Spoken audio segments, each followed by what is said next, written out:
How's it going, everybody? Welcome to the next episode. On this episode, we're going to install a depth trax 2B. It's a depth finder. There's already a depth finder on this boat, by the way, but it was pretty inaccurate for the most part, and it was a through-hole design. And I'm actually going to mount mine in the back of the boat. And I'm actually going to mount it without using any screws, so it's going to be a minimum of a 2-day process because we got to let the marine adhesive dry. Let me show you real quick what we got in this little box here. And this is what we're going to be replacing our current setup with. Alright, so Hawkeye. We're going to be using the black gauges here. We've got our super long wire. The reason I'm doing this part of the video series is because I'm actually doing electrical. And I need to route all my wires now versus doing it afterwards. So I was like, well, might as well do a video on this piece because it is time. Now, I do have provisions underneath the dash. I'll show you when we get into some of the electrical pieces of the video how I plan on mounting this up. You're actually going to like it. It's a pretty cool little idea. We'll get to that on another episode. But there's that little guy. And these little wedges kind of come into play. We'll talk about those. Remember that from the last time I mounted this depth finder. Like I said, I've used this model before. This is nothing new. We've got all of our hardware. All right, let me show you real quick what we're going to need to focus in on. Is you can see here, this requires 2 screws and then a center hole for the wire to go through. This is going to be one of the spots where you're going to have the possibility of water getting into your transom. It's kind of high and it should be above the water line, so this is unfortunately going to be one of the requirements where we do have to drill through it, but we'll make sure we take the proper precautions so it doesn't leak.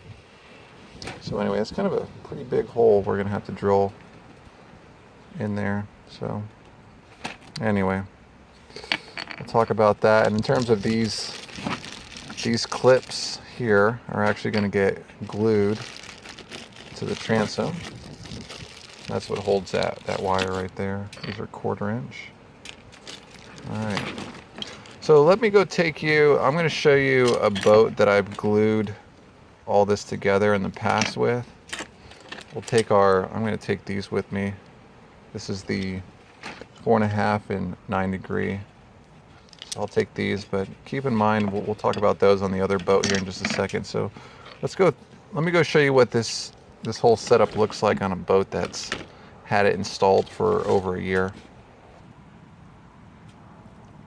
Okay, so as I said, it's the same exact setup, just on a completely different boat.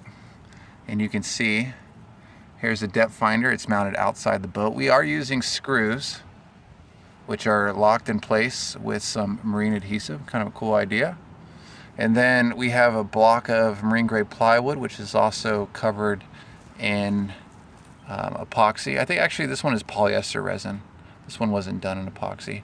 And then we've used marine adhesive all around it, kind of keep it in place. And you can see after a year it is still in place. And obviously what we did here was use this piece of wood to mount to the transom so we could use the screws. The whole idea is, they'll tell you in the manual, sometimes you have to raise or lower this in some cases. So if you happen to just mount this directly to the transom, you may not get a good signal. So that's the only reason why it was done like that. All right, and let's move up. Take a look. Here's the first clip that was installed. So it's about a year ago. Looks like it's still pretty good. This one here is definitely good. That one, and then there's our little hole there with some more marine adhesive. So you can see this is a year later on another model. And then the spot where I was talking about where these wedges come into play, that is going to be, these are going to be inside. We actually won't be able to see it here. So anyway, you can see this is what the what this setup looks like, and I'm probably going to do the same on this other boat. Like I said, the only downside to this in some ways is the look. Some people may not like the way that this looks with the globs of marine adhesive. For me specifically, I am more a fan of not having any holes in here. Actually, take a look here. This is where the transducer is. There's actually no screws in this one either. This one is just mounted directly to the transom as well to measure speed. So yeah, otherwise there's no other holes in this transom except for the drain hole over there, which is really dirty. But yeah, that's it. So if you're wanting to never have to worry about a rotten transom again, I mean, this is definitely going to be helpful. So anyway, let's switch back to the other boat. Okay, so don't let this distract you. This is just from part of the painting project, and I still haven't pulled off all this stuff. But anyway, as we focus back on topic here, you'll see I've got this mounted up. Kind of, it's not like permanent, obviously, because I haven't closed this little trap door yet. So, but you do need to mount it up like this for a few different reasons. Those little 9 and 4.5 degree finders, those sit back here. You'll see I put a piece of tape in there. What you want to do is you don't want to have this depth finder in the prop wash, I guess is what you would call it.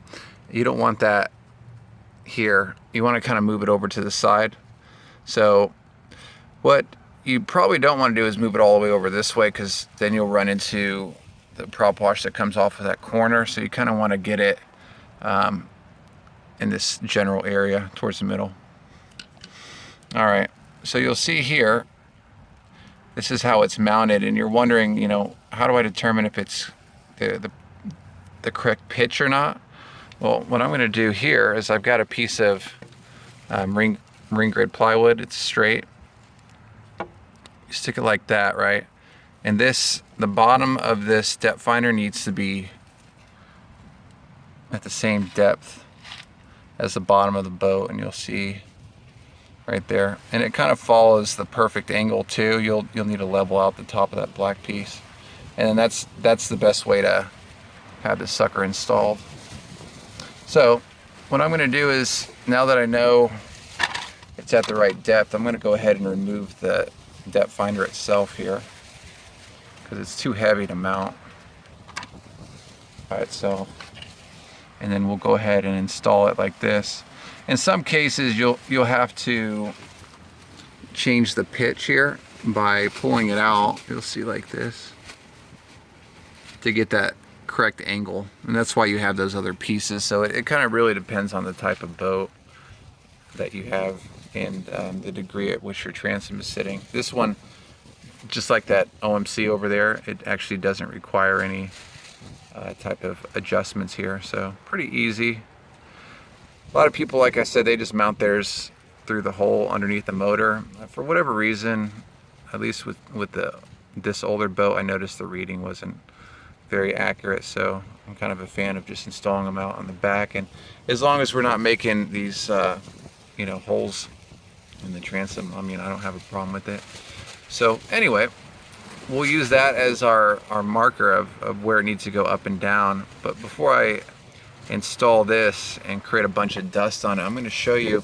I was actually, as we talked about earlier in the video, I was going to actually drill a hole through the transom itself, but I've since decided I'm going to go through the side here on this fiberglass. There's plenty of access inside the boat, and you notice I haven't painted this yet, by the way, so this is all going to get painted. But yeah, I'm going to go ahead and drill a hole kind of close to the side, because these wires are going to have to bend over a little bit, and I don't want to get too crazy with it. All right, let's talk about the hole that we're going to need to drill here.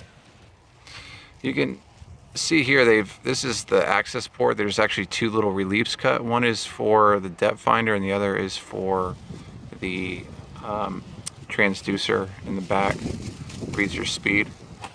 So we're actually going to be using both. The hole that you're going to be using is a 5/8. So I'm going to try to get this as close as I can on this corner, so I don't have to route the cables too crazy like. But yeah, I'm definitely going to do that. And then I've got my drill bit hanging out somewhere over here. Okay, there it is right there. All right, so we'll go ahead and work on drilling a hole in here, and then we'll start running that cable, and then we'll jump back over while this is drying. We'll go ahead and start working on that electrical some more. Okay. Just like that. Right? So I don't know if I'm going to mount it in that direction. Probably so. All right.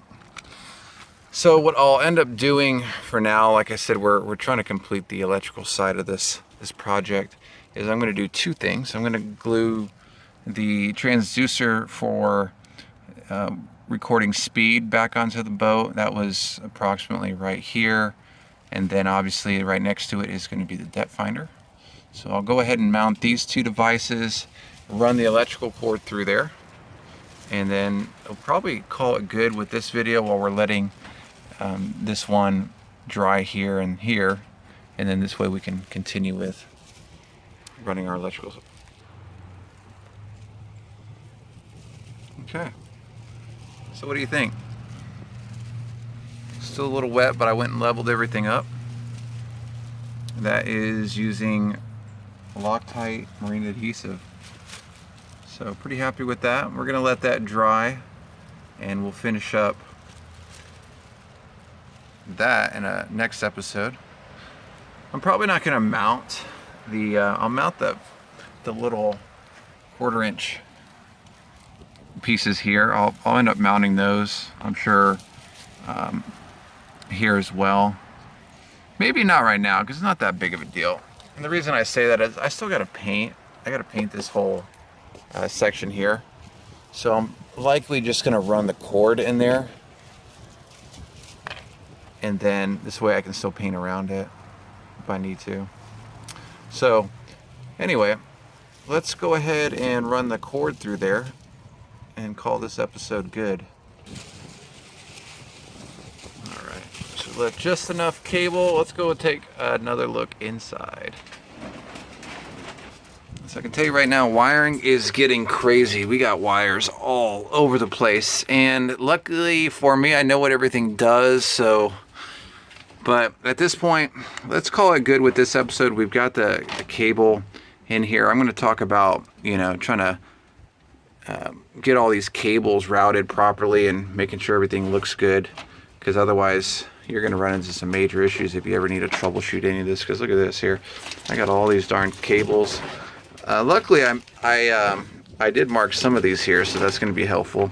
As always, stay tuned to the next episode. We'll get deeper into the weeds with all this as we slowly but surely make our way into getting this Volvo Penta started up for the first time. Hopefully in the next couple days here. So anyway, stay tuned. Subscribe if you're not already subscribed to the channel, and we will catch you on the next episode. Have a good one.